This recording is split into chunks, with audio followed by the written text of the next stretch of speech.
A continuación, corresponde presenciar el panel que hemos denominado Testigos del Plebiscito. Para ello contamos con grandes expositores, personas que han tenido una gran participación y que tuvieron una participación en este importante proceso que estamos llevando adelante en este debate. Quiero presentarles a nuestros siguientes invitados, a quienes quiero invitar a que suban a nuestro escenario. Voy a comenzar por la presidenta del Consejo Nacional de Televisión, la señora Catalina Parot, quien ya se encuentra presente. Muchas gracias.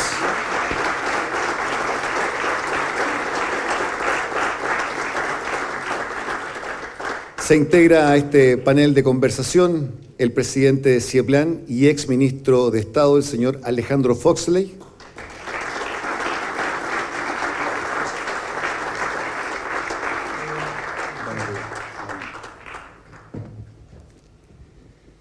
Y también se integra el ex embajador de Chile en Brasil y ex senador del Partido Socialista, el señor Jaime Gazmuri.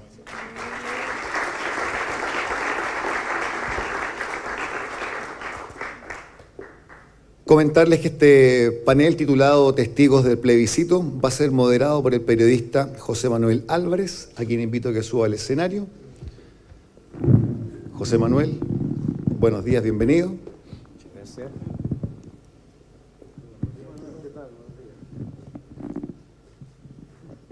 Y comenzamos con nuestra exposición. José Manuel, el micrófono es tuyo. Muchas gracias, muy buenos días, muy bienvenidos. La verdad es que en esta mañana hemos escuchado un testimonio o dos testimonios en el primer panel muy impactantes del ministro Blum y la verdad es que yo creo que como testigos, porque ese va a ser nuestro rol ahora, conversar un poquito de lo que recordamos, conversar un poco acerca de cuáles fueron los sentimientos de ese día y ver un poco las proyecciones que tuvo esa decisión que se tomó en esa jornada ya hace 30 años, en lo que es la realidad actual.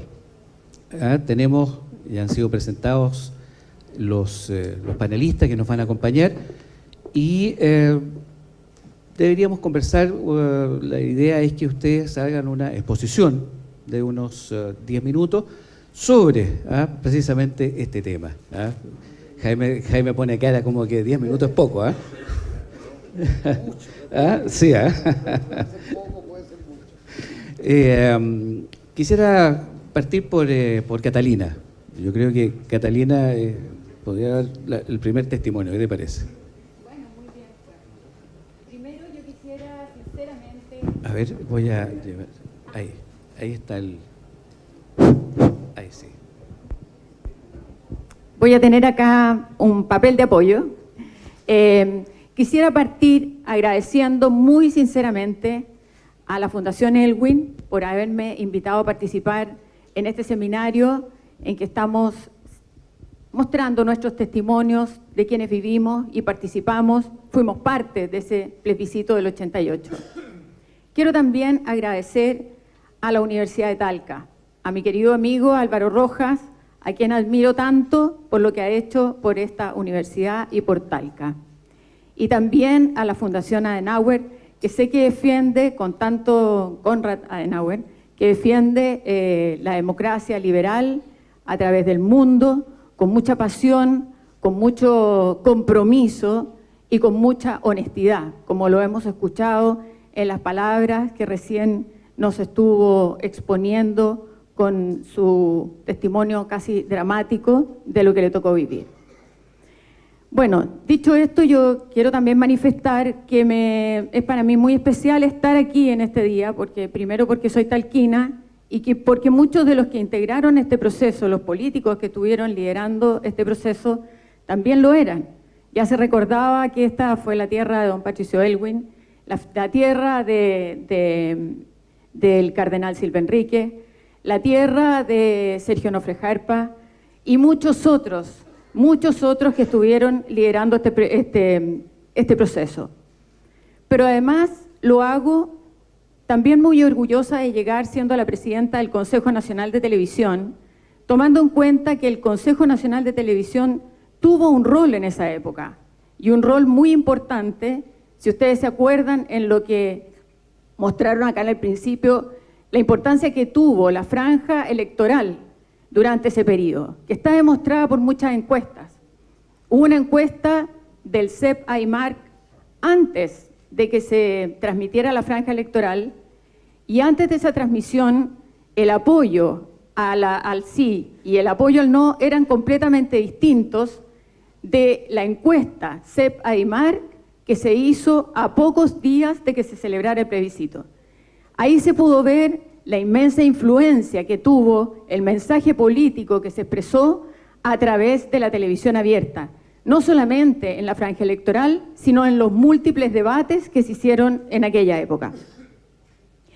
Histórico resulta recordar, aquí lo tengo porque no quiero olvidarme de esto, el capítulo de la franja del no que no pudo emitirse, muchos de ustedes se acordarán, por disposición del Consejo Nacional de Televisión, y a lo que se respondió suspendiendo voluntariamente la emisión de su capítulo, la franja del sí. Bueno, respecto de la recuperación de la democracia, yo creo que aquí es necesario también, y a veces se olvida un poco, destacar lo que fue la participación de la gente. Primero, la respuesta a la inscripción en los registros electorales. Fue un proceso que se llevó adelante muy poco tiempo antes del plebiscito, y sin embargo se inscribieron más de 7 millones de chilenos. La participación ese día en el plebiscito fue más del 90%. Y yo quisiera también aquí adherirme a las palabras de mi amigo Álvaro Rojas, en el sentido de que el resultado del plebiscito no fue un resultado aplastante de una posición sobre otra. Yo voy a ser bien honesta y voy a decir que voté que sí. Voté que sí sin ser partidaria de las violaciones a los derechos humanos. Voté que sí siendo una demócrata. Voté que sí creyendo en la libertad. Voté que sí creyendo en la dignidad de las personas y en el ser humano. Pensé, al igual que muchos otros chilenos que votaron que sí, que este iba a ser un camino hacia la democracia. Yo nunca pensé en mi cabeza que al estar votando, votaba por continuar en la dictadura. Y creo que ese espíritu, esa mirada de unos a otros, Carlos Huneeus, es lo que tiene que ayudarnos a enfrentar el futuro. Yo hoy día, mirado desde la distancia, si hoy día las circunstancias fueran distintas, obviamente votaría por el no. Pero yo no voté en este momento, voté hace 30 años atrás. Y con convicción, cuando lo hice con convicción. Después, en los años posteriores, conocimos las brutales violaciones a los derechos humanos en que se había incurrido en el gobierno militar o dictadura. Y eso, para mí, esas crueles situaciones de violaciones a los derechos humanos ponen un manto fuerte de ilegitimidad sobre un proceso que pudo haber sido totalmente distinto. Yo, sinceramente, me duele hasta el corazón conocer la situación de muchas personas que hoy día son cercanas a mí y que sufrieron horribles torturas sin que nadie en ningún minuto tuviera la decisión y la valentía de parar estas situaciones.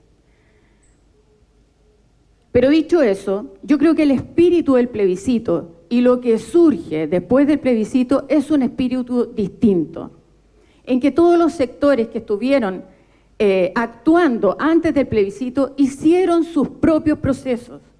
Tanto la izquierda como la centro-derecha democrática hicieron procesos que fueron capaces de llevar al país hacia la situación del plebiscito. Recuerdo haber leído frases de don Patricio Aylwin que junto a Francisco Bulnes llamaban a reconocer la institucionalidad establecida en la Constitución del 80 para hacer posible y real la salida democrática a través del plebiscito. Se dejaron atrás esas historias refundacionales que pedían procesos o asambleas constituyentes. Se partió reconociendo una institucionalidad y a partir de esa institucionalidad se pudo empezar a transitar hacia una democracia.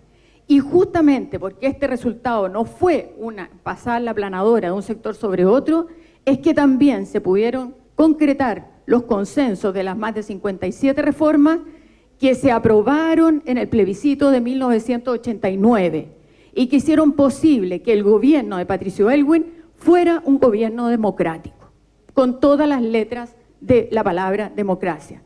No perfecta, con muchas imperfecciones todavía pendientes, con mucho que modificar y que se fue modificando en el transcurso del periodo de la concertación, pero fue una democracia y el presidente Aylwin fue un presidente que ejerció el poder con fuerza, con liderazgo y con ética y valores.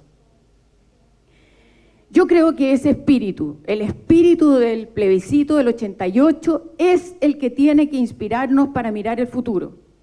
Si nosotros volvemos a, como se ha dicho muchas veces, que esta no fue una transición democrática, que esta fue una transición forzada, que esta es una democracia pactada y que por lo tanto todo lo que hizo la concertación fue el entregarse a lo que había sido la política de Pinochet, que no hicieron ningún cambio, eso no es cierto. Alejandro Foxley fue ministro, contó con el apoyo de grandes sectores de derecha para hacer una reforma tributaria que permitió enfrentar lo que en ese momento él muy bien dijo, que había un 40% de pobreza todavía en Chile. Y gracias a esas modificaciones que se hicieron en el marco de la política de los consensos, es que se pudo llevar al país a un gran desarrollo, el que tuvo durante el periodo de los gobiernos de la concertación. Yo creo que aquí tenemos uno de los ejemplos del Ministerio de Hacienda en una época en que Chile creció, creo que al 9%, o en torno al 9%. Una cosa extraordinaria, y a la vez superando, creo que del 40 al 14, si no me equivoco, las cifras de la pobreza. Eso nos habla de que cuando el país se pone de acuerdo en las cuestiones básicas, en los principios básicos, y somos pragmáticos en cierta medida para dirigir la política, entonces podemos avanzar hacia el desarrollo. Lo decía también Patricio Aylwin, porque estamos aquí en el marco de la Fundación Aylwin. Él decía, este es un país para todos. Incluso él dijo una vez que las cosas había que hacerlas en la medida de lo posible. Yo quiero terminar mi intervención de testimonio con las palabras de Patricio Aylwin, que a mí me parece que son importantes, porque creo que este proceso nos ha llevado a establecer un conjunto de principios que son hoy día un patrimonio común de todos los chilenos. A partir de esa base es que tenemos que promover avanzar hacia adelante. Él lo dijo muy bien cuando fue a la celebración del partido, de la conmemoración, no me acuerdo cuántos años del Partido Socialista, pero él le habló a la concertación. Sin embargo, yo me siento plenamente interpretada por estas palabras. Y dice lo siguiente. Dirigió él en 1992 estas palabras a los partidos de su coalición política en el marco de la celebración del aniversario del Partido Socialista y que a mi juicio hacen sentido para cualquier demócrata. Creemos en la democracia y creemos que la democracia se funda en el respeto a los derechos sagrados de la persona humana, en la afirmación de la libertad de todas las personas, en el pluralismo, en la convivencia, más allá de las divergencias y distintas opiniones. Rechazamos las tentaciones populistas o autoritarias que creen que para lograr cualquier fin de bien común es posible sacrificar la libertad y destruir los derechos humanos. Nosotros, dice, proclamamos como primer valor los derechos humanos. Pero nos une un segundo factor. Creemos que no basta con que las sociedades crezcan y se modernicen, que es necesario superar el problema de la extrema pobreza que aflige a vastos sectores de la humanidad y de nuestro propio país. Y afirmamos, junto con el valor de la libertad y de los derechos humanos, y en cierto modo con complemento de estos mismos valores, el valor de la justicia social. Muchas gracias.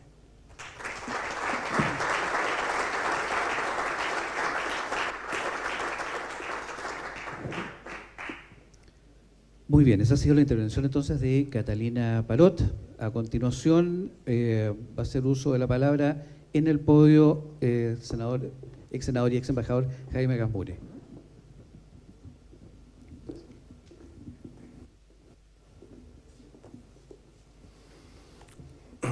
Muy buenos días. Bueno, en primer lugar agradecer esta honrosa invitación de participar en esta ciudad que nos ha sido tan entrañable durante tantos años. Agradecer al rector de la Universidad de Talca, que es una de las mejores universidades públicas que existen en este país. A Miguel y Isabel de la Fundación Elwin. Saludar al ministro Blum y agradecerle por este notable testimonio que nos ha dado de su entrevista con el señor general Pinochet.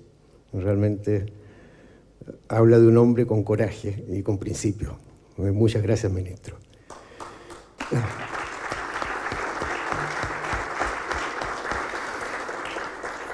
Y bueno, estar el honor de compartir con la presidenta del Consejo de Televisión Nacional, es ministra, una política de la derecha democrática.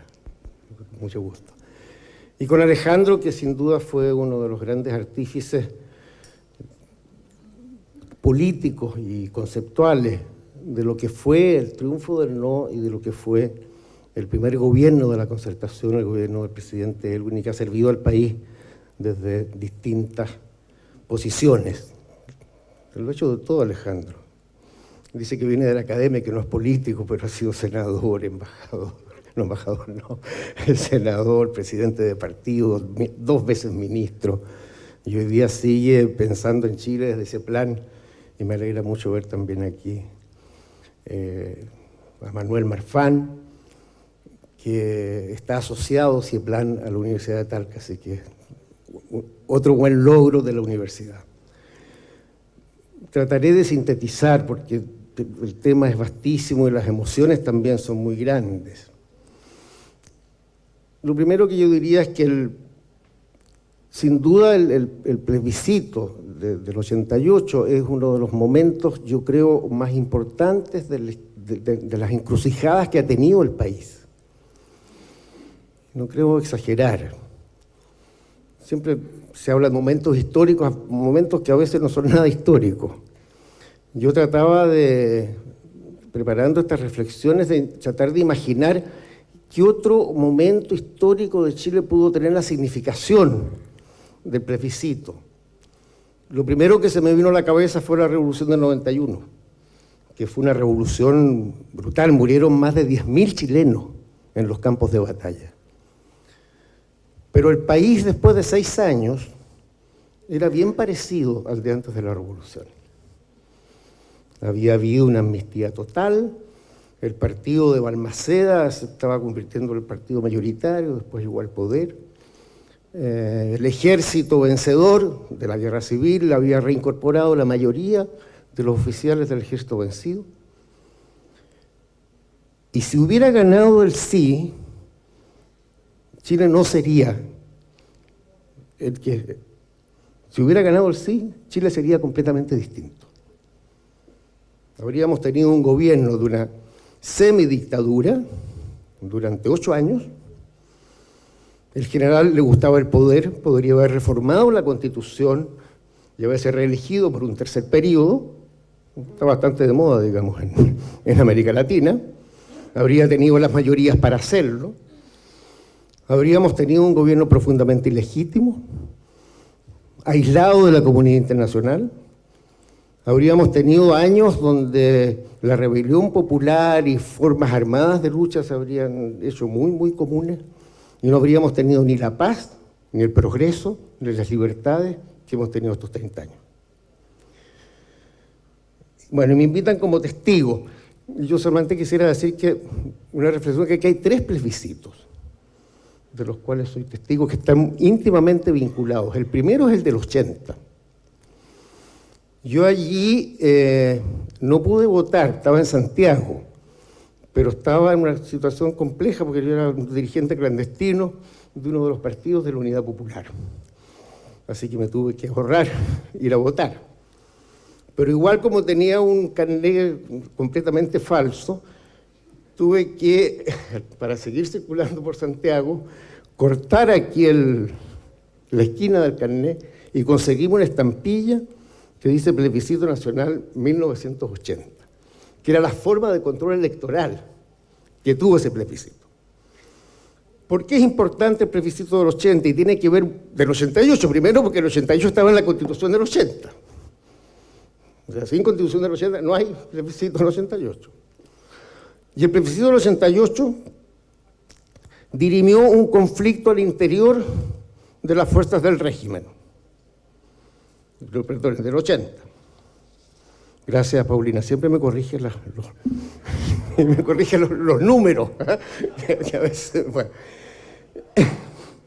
Resolvió dos temas. Uno, ¿cuánto iba a durar el régimen militar? Que esta era una discusión profunda al interior del régimen. Y segundo, ¿cuál iba a ser el régimen político de reemplazo? En una dictadura que era refundacional. En lo económico, un nuevo tipo de capitalismo,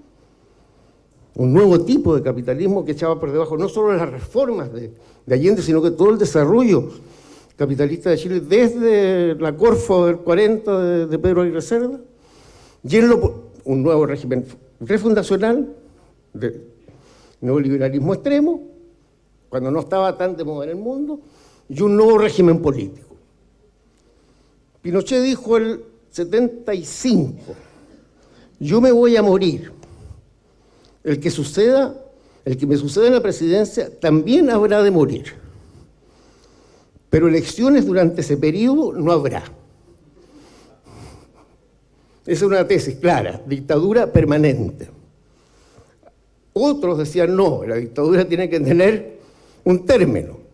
El primero que lo dijo fue el señor Lee. Y le fue mal. Le dijo 5 años, lo echaron. Con todo el alto mando del ejército, de la Fuerza Aérea.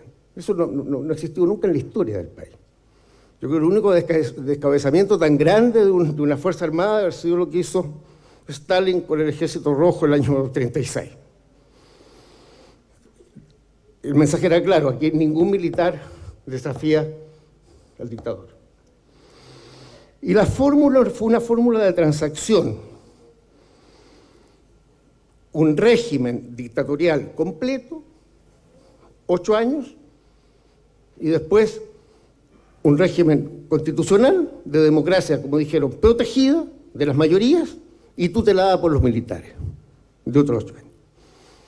Protegida de las mayorías con la exclusión de la izquierda del sistema político y con toda una arquitectura de medidas que estaban, cuya finalidad fundamental era impedir el ejercicio de la soberanía popular.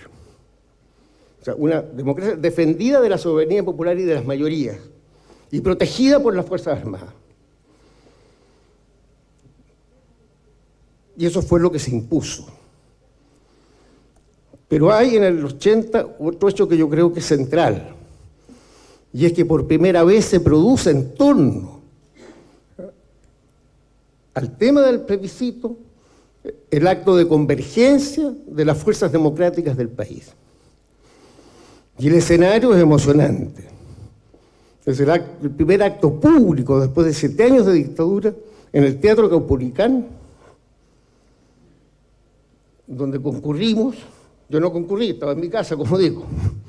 El testimonio me viene de Paulina, que concurrimos los que habíamos estado confrontados 7 años antes.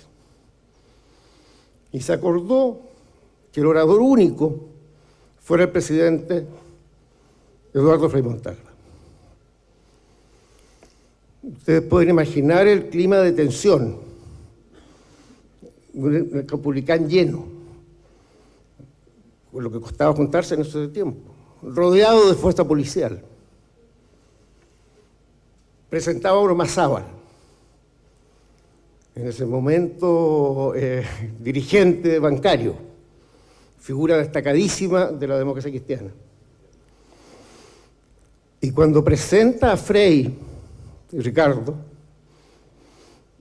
Ormazábal presenta a Frei, que es el orador, la inmensa mayoría del público comienza a gritar Allende, Allende, Allende. Ormazábal dice: el salvador de Chile es Eduardo Frei Montalva. Y el presidente Frei, con esa prestancia que tenía, dice: el Salvador de Chile es el pueblo de Chile. Y se produce el encuentro de la multitud que allí estaba. ¿No estaba, Alejandro? Bueno, como voy casi en los 10 minutos, no voy a llegar, no llego al 88 de repente, pero es que esto me parece muy central. Entonces, yo solamente quiero leer lo que a mí me parece fundamental del discurso de Eduardo Frei de esa tarde. Después de tantos años nos encontramos aquí reunidos. Es esta una ocasión solemne.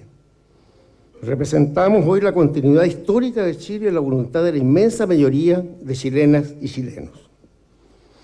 Votar este proyecto de Constitución es ilegítimo en su origen, inconveniente en su texto, que va a entrar en rigor dentro de 10 años, que seguramente será modificado en el curso de la década y cuyo significado se conocerá solo cuando se dicten las leyes orgánicas. Es un caso de ciencia ficción o una burla. Carece de validez y lo rechazamos. Aprobar esta Constitución y sus artículos transitorios es una opción que contradice la historia de Chile. Pero no solo critica el plebiscito, sino que señala una estrategia. Y fundados en estas razones, porque el argumento de Pinochet, el 80, fue el mismo argumento del sí, el 88. Volver al caos. Y a eso responde Frei. ¿Y con qué responde Frei? Venimos a plantear una alternativa para Chile. Primero, que se organice de inmediato un gobierno de transición cívico-militar, cuyos objetivos básicos serán restablecer durante un plazo de 2 o 3 años como máximo las condiciones para restañar las heridas del pasado. Gobierno de transición cívico-militar para restablecer la democracia. Y segundo, que constituido este gobierno de transición, se elija por votación popular una asamblea constituyente. Querida Karen. No está hablando Chávez, está hablando Frei en el Capulicano. Una asamblea constituyente u otro organismo auténticamente representativo, como fue de todas las corrientes de opinión, que se someterá a un plebiscito debido. Y esta fue la estrategia de la oposición a Pinochet durante unos 86 años, aproximadamente. Lo llamamos de ruptura democrática. Generar una movilización social y política de una magnitud que provocara una crisis de régimen, un gobierno provisional y una asamblea constituyente. Por distintas razones esa estrategia no fue victoriosa. Por la fuerza del régimen, porque hubo diferencias en la oposición cuando, sobre todo el Partido Comunista, introduce esta idea de todas las formas de lucha y por tanto un componente armado que resta fuerza a la movilización social y civil. El punto más alto de esta estrategia son las protestas del 83, que son amplísimas. Se reproducen las protestas, pero desgraciadamente cada vez las protestas son más radicales y más restringidas. Entonces la ciudad de Santiago, por ejemplo, que se había levantado entera en la primera protesta, si uno hace el mapa de las protestas, cada vez son sectores más reducidos. Y llegamos al 86, 87, con una estrategia que ha sido derrotada y con alternativas dificilísimas de tomar en esos momentos. Hay un primer intento, lo hace también el cardenal Fresno, se empieza a generar diálogos con sectores que dentro del régimen están por abrir, por intentar modificar el itinerario de Pinochet, o sea, de la Constitución. Se habla de elecciones libres. Dentro del marco constitucional, finalmente Pinochet impone su itinerario y además su candidatura. Y ahí la dirección de las fuerzas democráticas tienen que resolver si vamos o no vamos a jugar en la cancha que siempre habíamos rechazado por ilegítima. Esa es la decisión. y se resuelve ir. Yo creo que fue un acto de gran clarividencia política, porque no había para el país otra opción. Obviamente preferíamos la ruptura democrática, pero esa ruptura democrática ya no era posible. Y bueno, ya conocemos la historia. Solamente quisiera decir que lo fundamental fue romper el miedo para que la gente se inscribiera. Y ese fue un trabajo que recogió además 15 años de resistencia a la dictadura. Sin los 15 años anteriores no habría sido posible que él sí ganara, que él no ganara. Se le atribuye una importancia que la tuvo y decisiva a la franja del no. Pero sin el trabajo de las organizaciones sociales, de los derechos humanos, de los partidos políticos perseguidos y fragmentados, porque había que ir a convencer, bueno, aquí a Pelarco, a que la gente se inscribiera. Y aquí en Pelarco, incluso en democracia, habían campesinos que no se atrevían a ir a la Cora a ver su situación de parcelero porque no querían llegar a las oficinas a dar su nombre y su dirección. Entonces, los 7 millones y el triunfo cívico significó el resumen de todo lo que fue una larga lucha de recuperación democrática. Y termino porque ya aquí se me termina el tiempo, solamente decir 2 cosas. Creo que la opción fue la correcta. Tuvimos una democracia muy imperfecta en la transición. Hicimos reformas parciales, unas más profundas, otras no. Tutela militar, constitucional, hubo en Chile hasta el 2005, con las reformas del Lago. O sea, no es una democracia ejemplar, es una democracia, hay libertades, pero es una democracia que tiene todavía y que tuvo muchas limitaciones desde el punto de vista de lo que es la democracia liberal. Recién este Congreso, regido el año pasado, es la primera Cámara de Diputados que expresa la multiplicidad política del país. Porque lo que crea un problema, porque hay nuevas fuerzas que nunca habían estado. Señores que llegan vestidos de manera que a los que somos más tradicionales nos parecen por lo menos originales. Se expresa la diversidad del país de otra manera y eso crea problemas. Y a los partidarios del orden no les gusta mucho la democracia. Y con esto termino. Porque la democracia es diversidad, es debate, es discusión, es no tener miedo a las mayorías, es no tener miedo al cambio. Y yo creo que eso es lo que tenemos que profundizar y alentar, porque Chile efectivamente inició un camino de democratización.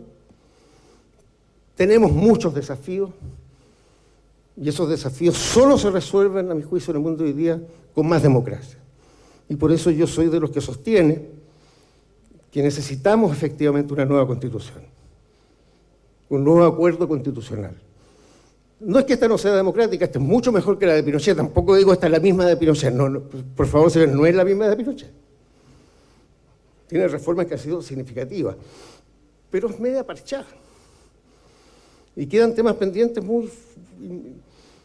Lo que ha sido más duro de mover son las restricciones al rol del Estado en la conducción económica. Las restricciones constitucionales. Eso tiene que ver con los recursos naturales, con el agua, con los recursos minerales, tiene que ver con muchas cosas.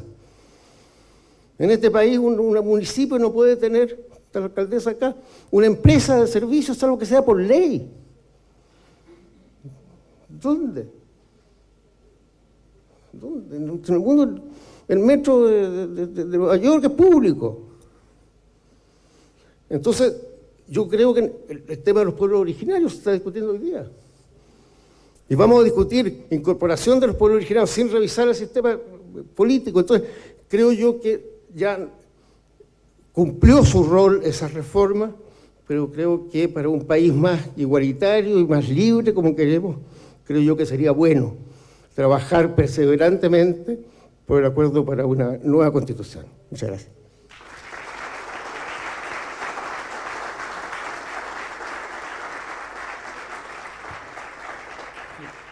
Muy bien, agradecemos a Jaime Gasmuri y le damos la palabra a don Alejandro Foxley, exministro y además presidente de CIEPLAN.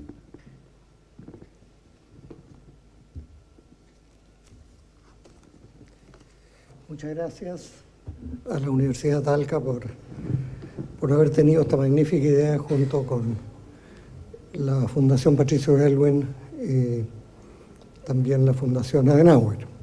Yo quisiera partir diciendo qué va a ser el mensaje principal que voy a tratar de transmitir exitosamente o erróneamente. Yo tengo una visión optimista de este país y de su futuro, francamente optimista. Y voy a explicar un poquito por qué, con dos argumentos. Primero, yo recuerdo que en los muy difíciles años de la dictadura, yo estaba en un centro de estudios independiente, CIEPLAN, ahí seguimos, y habíamos creado redes internacionales para seguir los procesos en que distintos regímenes políticos que no eran democracias, los procesos de transición o no hacia regímenes democráticos. Y en ese grupo de académicos había grandes cientistas políticos como Guillermo O'Donnell de Argentina, Fernando Enrique Cardoso, etcétera, algunos europeos, ingleses. Y recuerdo que en esas reuniones se hacía un análisis comparativo de los países que Guillermo O'Donnell llamaba burocráticos autoritarios, y hacían una lista de los países, veían las condiciones en que estaban unos y otros, y la conclusión siempre era que el que tenía menos probabilidades, la dictadura donde había menos probabilidades de transitar a la democracia, era el caso de Chile. Estos eran los seminarios académicos internacionales muy reputados, y la evidencia era sumamente fuerte. Y las razones, en fin, hay muchas, pero de las principales era obviamente el control férreo que Pinochet tenía de ese régimen, absolutamente férreo, la oposición que estaba débil, fracturada, y la dura represión que ejercían los militares durante año tras año tras año, que instalaron lo que ellos querían en la sociedad, que era el miedo, que era la inseguridad permanente. Y cuando se habla del 40% de la gente que votó por el sí, yo preguntaría cuántas de esa gente lo hizo simplemente por el temor a lo que venía si había democracia, la incertidumbre, la inseguridad en la vida que podía traer este cambio tan fuerte en un país que desgraciadamente parecía que se estaba habituando a vivir bajo dictadura. Ese pronóstico fuimos capaces, el día del no, de borrarlo del mapa. Y el país con menos probabilidades demostró. ¿Por qué? Por el poder de la gente, como se ha dicho aquí. Porque toda esa gente que recorrimos durante años en el país para ir a conversar, para escucharlos, cuando ningún político podía actuar. Nosotros éramos unos, comillas, tecnócratas, metidos en un centro de estudio independiente, con muy pocos recursos. Y al comienzo, bueno, escribíamos papers que nadie leía, publicábamos libros, los dos primeros libros, el primero lo mandamos a la censura, al Diego Portales, nunca nos contestaron, ahí quedó. El segundo lo logramos meter en una librería, duró 24 horas y fue requisado. Entonces, nosotros lo sentíamos como los años inútiles. Los años inútiles. Y miren dónde estamos hoy día como país. ¿Cómo fue que Chile pudo ir cambiando? Nosotros lo descubrimos cuando dijimos, la verdad no está en los papers. La verdad tiene que estar en la gente. Inventamos un programa que se llamaba Diálogo con la Comunidad. Los políticos no podían actuar. Nos íbamos pueblo por pueblo, todo Chile, durante 3 años, a sentarnos a conversar con la gente, a escuchar. Recuerdo una vez en el medio de un potrero, un mesón, unos campesinos. Cuéntenos, ¿qué les pasa a ustedes?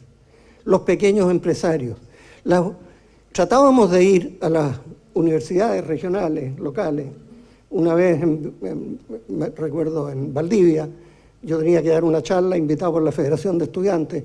Llegaron los carabineros afuera, estaba lloviendo a chuzos. Para afuera, señor, usted no da una charla aquí. Y terminamos en una iglesia donde todos los estudiantes nos siguieron en el camino y ahí pudimos dialogar, conversar, escuchar, entender. Un tema bien simple en una democracia, pero que toma tiempo, toma persistencia y toma humildad para aprender. Y entonces nosotros, los tecnócratas, empezamos a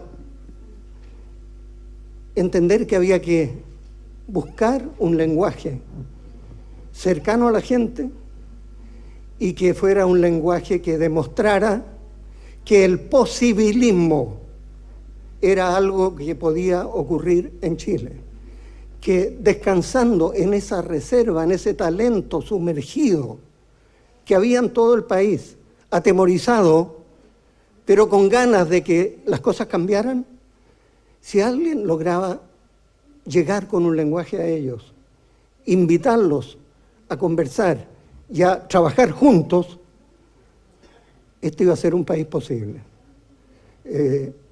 Una vez publicamos en esos años un libro que se llamaba Chile, un país posible. Y ese periodo también entendimos que, como los políticos no podían actuar, teníamos que buscar, apoyar y ayudar a los que todavía tenían espacios para actuar. Y en este caso eran las organizaciones sindicales, las organizaciones de trabajadores y particularmente la CUT. Y fue bien impresionante, porque esa gente cada 6 meses caía presa, por decirlo de una manera. Y sin embargo, daban una lucha cotidiana, en cada espacio donde estaban. Y ahí había una persona memorable, con la cual desarrollamos una amistad y cercanía imborrable, que fue justamente Manuel Bustos. Y recuerdo, para dar un ejemplo, cuando estaba Manuel, estaban todos los dirigentes de la CUT relegados en alguna parte en el país. Manuel estaba relegado en Parral. Y nosotros, los tecnócratas, arrendamos una micro, teníamos re poca plata, una micro vieja, y nos fuimos, convidamos a todos los dirigentes de la CUT. Le dijimos, nos vamos a Parral. La excusa nuestra es, vamos a hacer clases de economía al presidente de la CUT. Y nos fuimos varios, aquí Manuel Marfán está, nos fuimos varios de los investigadores de ese plan, convidamos a todos los dirigentes de la CUT, los subimos arriba de la micro se fue toda la noche, hasta que llegamos a Parral temprano al día siguiente. Yo hice una clasecita y después le dijimos a los dirigentes, ahora este es el tiempo de ustedes.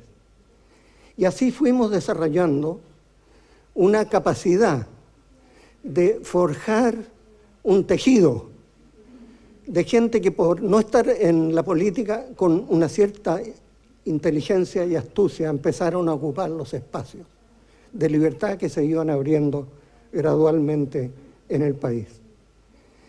Por eso que cuando uno escucha visiones más bien pesimistas de lo que este país podría ser en el futuro, yo digo, miremos lo que pudimos hacer en el pasado, en las peores condiciones posibles en que puede estar un pueblo y su clase dirigente.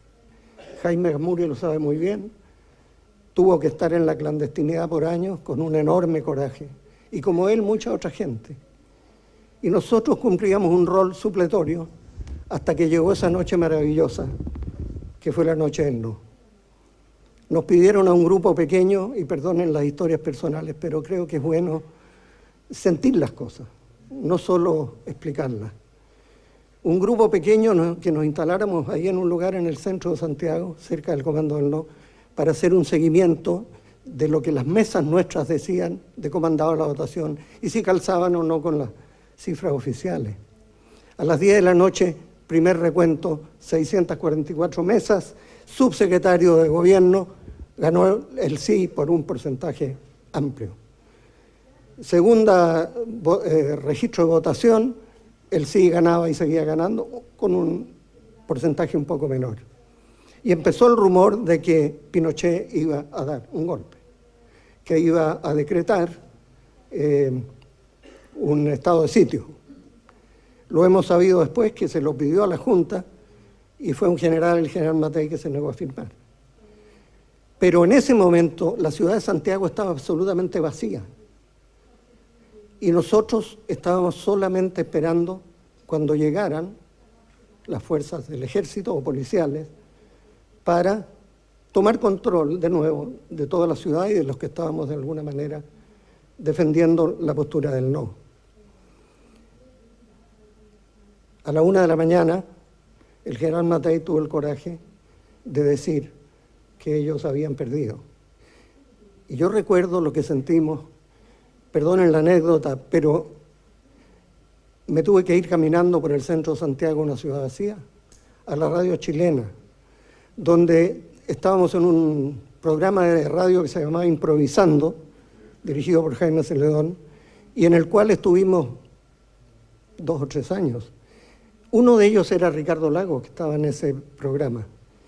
Y recuerdo que cuando llegué, porque era la última transmisión, y una transmisión muy especial, nos dimos un abrazo con Ricardo Lagos, y les confieso, yo me caía en las lágrimas, sin parar. Entonces, ¿por qué digo esto? Porque en la etapa siguiente, que tiene todas las imperfecciones que tiene y que acá se han expresado anteriormente, si miramos el lado lleno del vaso y no el lado vacío, en democracia, partiendo por el gobierno del presidente Elwin, este país ha tenido, desde el punto de vista económico y social, el mejor desempeño de su historia. Presidente Elwin, es verdad, tenía a Pinochet al lado. Vean los resultados del gobierno del presidente Elwin. La economía creció en promedio cada año más de 7%. La pobreza, que el año 87 era 45%, o sea, prácticamente 1 de cada 2 chilenos, estaba bajo la línea de pobreza, bajó dramáticamente y hoy día es 9%. Es verdad que hay otra medición de pobreza más completa que es más alta. Pero ¿qué otro país en desarrollo que viene de una transición tan compleja, justamente con fuerzas que intentaban frenar lo que estábamos haciendo, logra esos resultados? ¿Qué país logra? ¿Qué gobierno logra? ¿Qué alianza política logra? Que el sector privado, los empresarios, que durante todo el gobierno de Pinochet estaban no solo cercanos a ese gobierno. Yo les puedo decir, nosotros durante 15 años, los seminarios que hacíamos, invitábamos gente de todos los sectores. Nunca llegó nadie del sector privado, nunca. Y cuando yo llegué al gobierno pensaban, estos tipos son unos salvajes que se van a bajar de los árboles. ¿Qué es lo que van a hacer? Y subimos el crecimiento.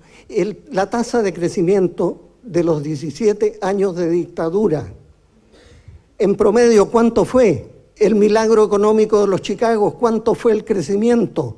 2,9% al año en promedio. Ese es el milagro económico de Pinochet. Y en democracia, en 30 años, Chile ha crecido en promedio más de 5% al año. Doy solamente ese indicador. Digo esto se puede, no quiero alargarme, se puede alargar mucho, pero quiero terminar simplemente con una afirmación. En algún libro reciente por ahí hablábamos de la segunda transición. Y lo que teníamos en mente era que una primera afirmación, que esa transición, la primera transición, con todos sus defectos e imperfecciones que aquí se han señalado, con las cosas que no se hicieron, que se debieron hacer mejor, como por ejemplo regular los sectores concentrados, que abusan y han abusado y algunos siguen abusando de los consumidores, etcétera.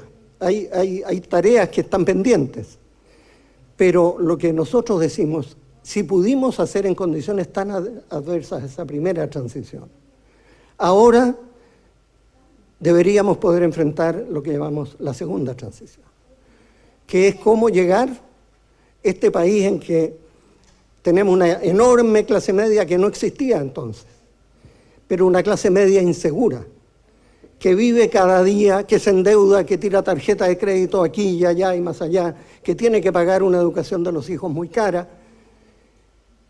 Esa gente no quiere gobiernos autoritarios, esa gente quiere seguridad en su vida, esa gente no quiere que el Estado le esté haciendo las cosas que él quiere o ella quiere hacer.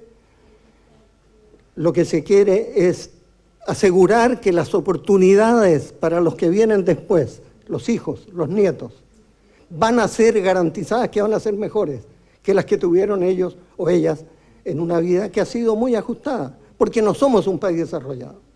Y lo que queremos ahora es ser un país que sea capaz de llevar adelante lo que deberíamos llamar un desarrollo inclusivo. Pero un desarrollo, eso quiere decir una economía avanzada.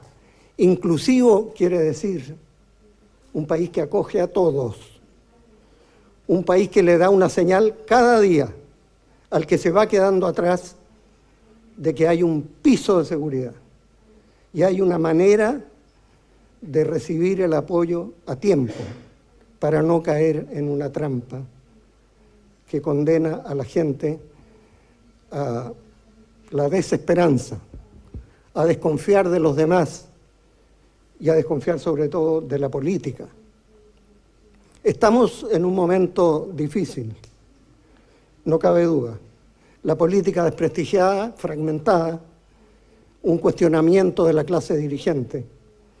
Y yo creo que así como enfrentamos sin espacio, sin voz, las circunstancias más difíciles, hoy día aquí hay un capital invertido, un capital humano invertido, un deseo de hacer las cosas bien enorme, un movimiento hacia la igualdad, cuya expresión más reciente es el tema de la igualdad de género. No debemos tenerle miedo a que salgan estos temas nuevos que no hemos resuelto antes, porque el desarrollo no es un milagro de un día para otro, es un proceso continuo, imperfecto, pero donde los que quieren dirigir el país tienen que saber descubrir a tiempo qué es lo que la gente necesita, aspira y desea para sentirse, ¿sabe qué más? Estamos viviendo no en un país perfecto, pero sí en un país mejor que todos los que estuvieron antes que nosotros. Gracias.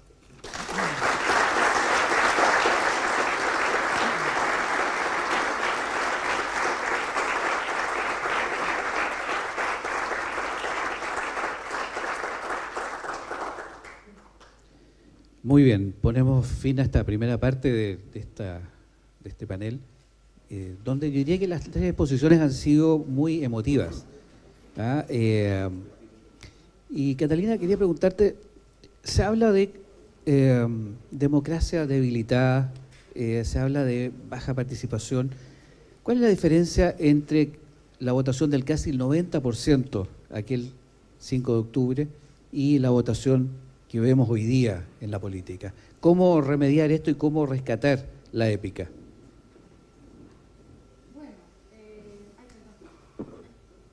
Bueno, yo creo que el plebiscito del 88 se dio, como lo han recordado acá, en un momento donde las opciones eran muy radicales y donde los países posibles desde cada lado eran países verdaderamente distintos.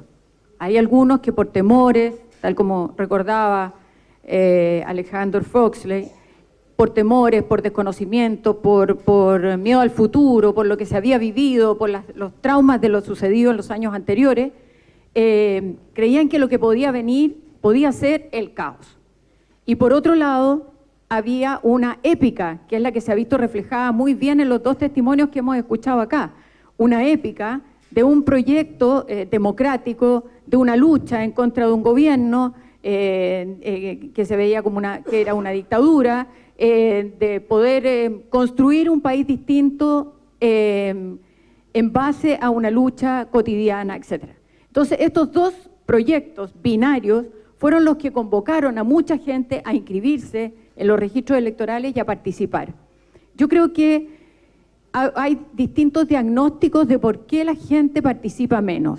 Algunos dicen que porque cuando los sistemas son estables y las decisiones entre una y otra posición no son tan radicales, entonces la gente tiende a participar menos. Y eso pasa en muchas de las democracias desarrolladas hoy día. También tenemos que pensar que hacia adelante se nos vienen problemas difíciles. Yo estaba escuchando a Alejandro Foxley decir que había que pensar como país en una agenda de futuro, que era un país que él lo veía con mucho optimismo. Yo también tiendo a ser optimista, pero veo que hay problemas que van a venir y que son delicados, que están, por ejemplo, todo el tema del desarrollo de las tecnologías que ha significado en nuestra región, en la región del Maule, por ejemplo, la destrucción de empresas que tenían larga trayectoria y en pocos meses esas empresas desaparecen, la desaparición de empleos que antes eran empleos seguros para la gente, que se proyectaban en el tiempo, y no estamos haciendo el ejercicio de saber cómo modificamos los sistemas educativos, cómo modificamos la capacitación, cuáles son las nuevas habilidades, cómo debemos a lo mejor modificar hacia unas nuevas instituciones que nos permitan enfrentar un mundo que no conocemos y que no sabemos hacia dónde podemos entre todos ayudar a colaborar a que sea un mundo mejor. Yo creo que en la política, si volvemos a estas grandes visiones en que vamos a pretender que todos estos nuevos problemas tengan viejas respuestas, va a ser un camino de retroceso. A lo mejor va a llevar más gente a las urnas, pero eso no necesariamente va a llevar a Chile al desarrollo. Muchas gracias. Jaime, dentro de esta misma línea, Alejandro Foxley hablaba recién de una segunda transición. ¿Es necesaria? Lo que yo entiendo que plantea Alejandro es que, lo he dicho acá, digamos, leí el libro, lo recomiendo, la segunda es una entrevista muy buena. O sea, de acuerdo en el sentido de que efectivamente creo que si uno analiza, hace un balance general de lo que han sido, digamos, el largo periodo de transición, yo por lo menos soy de los que tengo una visión globalmente positiva. Sé que esto hoy día es muy discutido, sobre todo entre partidos, en las nuevas generaciones, etc.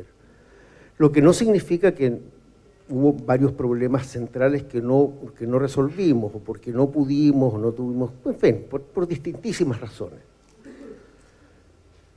Yo tengo la impresión de que el tema más hiriente en esta sociedad, lo decía Carlos, es la desigualdad. Yo pensaba hace 30 años que combatiendo la pobreza, que era nuestra gran primera tarea, si en Chile era 47, 45, en esta región debe haber sido 55. O sea, cuando yo llegué como senador en la transición, en esta región, más de la mitad de la gente estaba bajo la línea de pobreza. ¿Y para qué decir de los servicios básicos elementales? Hacían fiesta cuando llegaba el agua, siglo XX, la luz en las zonas rurales. Bueno, aquí está Isabel, que recorría con su marido, como todos recorríamos toda esta región que es la más rural de Chile. En fin, las escuelas estaban en el suelo. Aquí hay muchos profesores.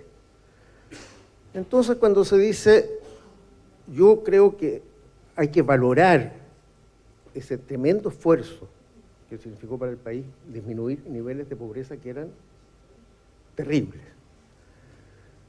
Lo que yo no sabía es que se podía eliminar la pobreza y mantener las desigualdades. Y ese es un problema del capitalismo global. Y la desigualdad genera mucha irritación. Y la desigualdad se expresa de las maneras más sutiles. Yo leí el otro día la entrevista de un chilenos, doctorados de las mejores universidades del mundo, que llegando a pedir trabajo, le preguntaban en qué colegio había estudiado. Eso ayer. Y eso en una empresa moderna, de este empresariado moderno que Alejandro, con razón, en un aspecto en su libro destaca. Pues son muy modernos. Pero todavía hay gerentes de personal que le preguntan a los ingenieros en qué colegio estudió. Cuando estoy preguntando en qué colegio estudió, estoy preguntando qué red social usted tiene. ¿Con quién, dónde pasan las vacaciones? ¿En el lago Ranco o en el Quisco? Y según eso lo contrata. Y eso provoca mucha irritación. Porque todavía no tenemos una sociedad meritocrática en determinados aspectos y niveles. Entonces, el tema de la desigualdad es un tema central. Y obviamente no está resuelto, tampoco lo vamos a resolver de un día a otro, pero tenemos que ponerlo como el gran desafío nacional. El tema de la concentración extrema de la riqueza también es un problema, también en todo el mundo.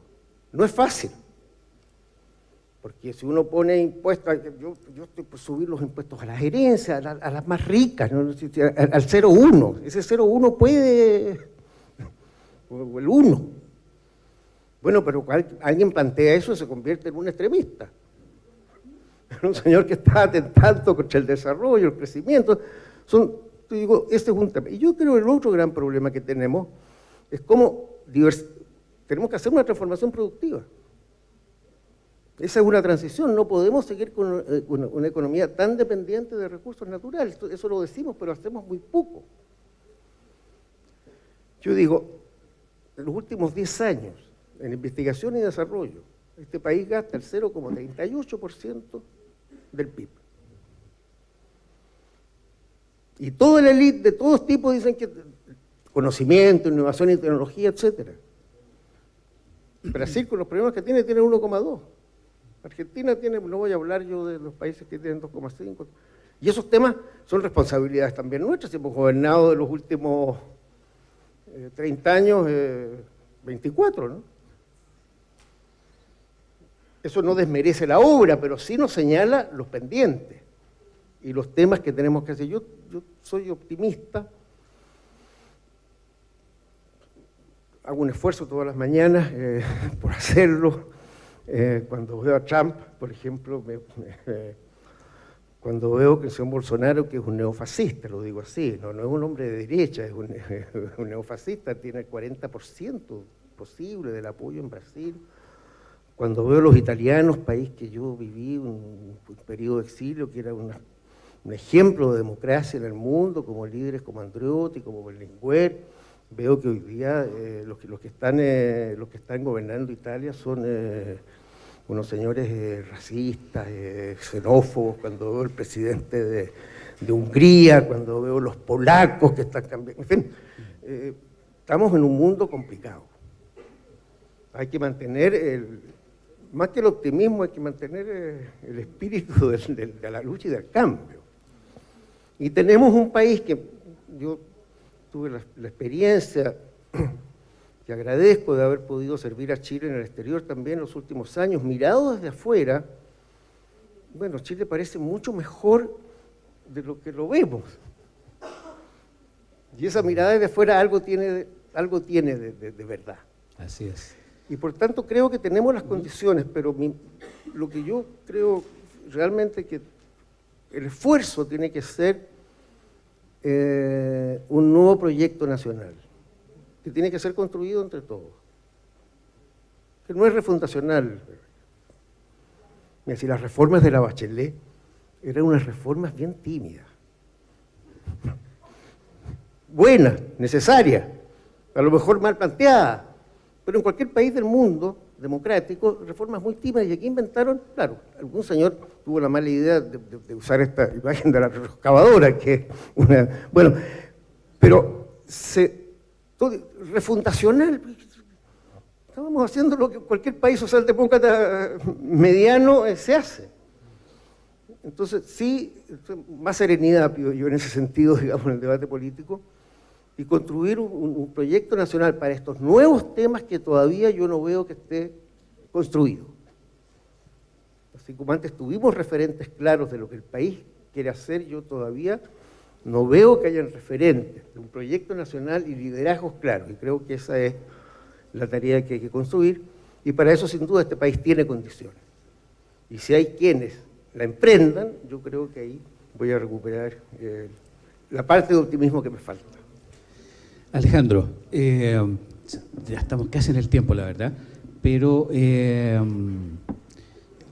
hace 30 años no había redes sociales, no había la tecnología que tenemos hoy día. Sin embargo, en estos 30 años se logró lo que usted mismo decía, se ha logrado hoy día, y una mirada positiva.